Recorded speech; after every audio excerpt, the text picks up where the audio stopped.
తెలుగుదేశంలో విజయవాడ ఎంపీ కేశినేని నాని వ్యవహారం ముదురు పాకన పడింది. ఆయన పార్టీ నుంచి బయటకు వెళ్లేందుకు రంగం సిద్ధం చేసుకుంటున్నారని ఆయన వ్యాఖ్యల ద్వారానే తెలిసిపోతోంది.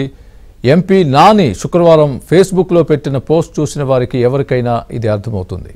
తాను హ్యాట్రిక్ కొట్టడం ఖాయమని, ఢిల్లీ వెళ్లాలంటే ఒకటే ఫ్లైట్ కాదు అనేక రకాల ఫ్లైట్లుంటాయని చేసిన వ్యాఖ్యలు ఎంపీ కేశినేని నాని పార్టీని వీడతారనే ప్రచారం సోషల్ మీడియాలో విస్తృతంగా అర్థమవుతుంది.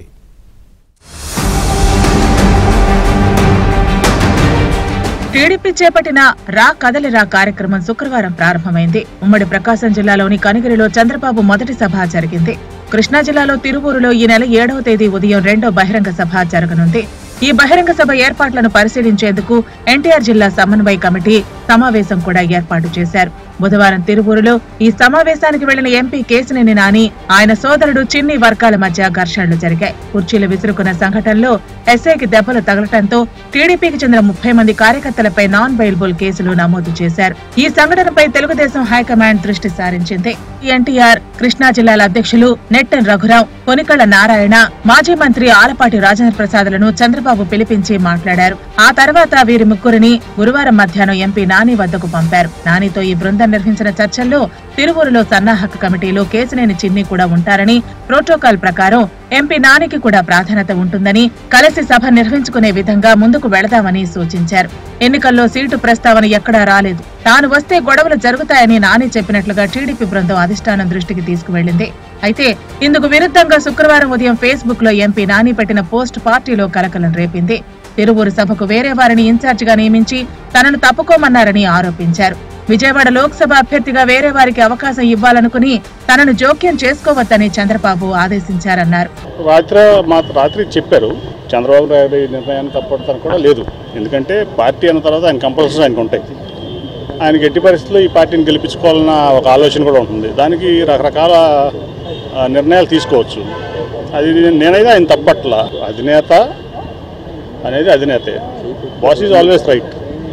బాసు వాళ్ళకి చెప్పారు, వాళ్ళు నాకు చెప్పారు, నేను వాళ్ళకి హామీ ఇచ్చాను. వాళ్ళు చెప్పింది నేను ట్వీట్ చేశాను. యాజ్ ఇట్ ఈజ్గా వాళ్ళు ఏం చెప్పారో నాకు కన్వే చేశారో పెద్ద ఆయన మెసేజ్, అదే నేను నా ట్వీట్ రూపంలో పెట్టాను. నేనేమి ఒక్క అక్షరం కూడా నేను దాంట్లో ఏదో తప్పుగా రాలేదు. కేశినేని నాని తీరు, ఆయన మాటలు పార్టీ మారేందుకు సిద్ధంగా ఉన్నట్లు సంకేతాలు ఇచ్చాయన్న విశ్లేషణలు వినిపించాయి. ఢిల్లీ వెళ్లేందుకు ఒక ఫ్లైట్ కాకపోతే వేరే కంపెనీ ఫ్లైట్లు ఉన్నాయి కదా అని చేసిన నర్మగర్భ వ్యాఖ్యలు కూడా ఇప్పుడు ఆయన పార్టీని వీడేందుకు సిద్ధమవుతున్నారని తేలిపోయింది. ప్రతిసారి నామినేషన్లు ముగిసే సమయం వరకు అభ్యర్థులను ఖరారు చేయని చంద్రబాబు ఈసారి తనకు ముందే చెప్పారని కూడా కేశినేని నాని చిట్ చాట్ లో వ్యాఖ్యానించారు. నేను ఇండిపెండెంట్ నుంచున్నా, నేను ఎంపీకి గెలుస్తా, దాంట్లో డౌట్ లేదు. ఎంపీగా అయితే నేను పోటీ చేస్తున్నా. మళ్ళీ 3వసారి విజయవాడ ఎంపీ నేనే. అధినేత ఏం చెప్పాడు? పార్టీ కార్యక్రమానికి దూరంగా ఉండి నువ్వు పడిచుకోవద్దు అన్నాడు అని చెప్పారు. నాకు వచ్చిన ఆయన పంపించినటువంటి 3 పెద్ద మనుషులు. నేనేం పెట్టాను కింద, అధినేత మళ్ళీ చెప్పు, అదే చెప్పే కదా, ఆజ్ఞను శిరసావస్తానని చెప్పాను. మరి అధినేత పార్టీ కార్యక్రమాల్లో పాల్గొనడం నేను ఎడ పాల్గొంటాను. చంద్రబాబుకు తాను వెన్నుపోటు పొడవలేదని, పొడిస్తే ఇంకా మంచి పదవిలో ఉండేవాడని వ్యాఖ్యానించడంపై కూడా టీడీపీ వర్గాలు అభ్యంతరం వ్యక్తం చేస్తున్నాయి. ఎంపీ నాని మొదటి నుంచి కూడా తన వల్లే పార్టీ మొత్తం నడుస్తోందని, తాను లేకపోతే ఏమీ లేదన్నట్లుగా పలు సందర్భాల్లో చేసిన వ్యాఖ్యలను కూడా ఇప్పుడు టీడీపీ నేతలు ప్రస్తావిస్తున్నారు. అదేవిధంగా ఇటీవల కాలంలో వైసీపీకి చెందిన ఎమ్మెల్యేలున్న నియోజకవర్గాల్లో వారితో కలిసి పలు ప్రారంభోత్సవాల్లో పాల్గొనటం, అభివృద్ధి వేరు, రాజకీయాలు వేరు అని చెప్పటం, ఆయా నియోజకవర్గాల్లో టీడీపీ నేతలపైనే పరోక్షంగా విమర్శలు చేయటం వంటి సంఘటనలు కూడా టీడీపీ నేతలు గుర్తు చేస్తున్నారు. దీనికి తోడు కార్పొరేషన్ ఎన్నికల్లో జరిగిన రభస, ఆ తర్వాత లోకేష్ పాదయాత్రలో నాని పాల్గొనకపోవడం వంటి సంఘటనలు కూడా ప్రస్తావనకు వస్తున్నాయి.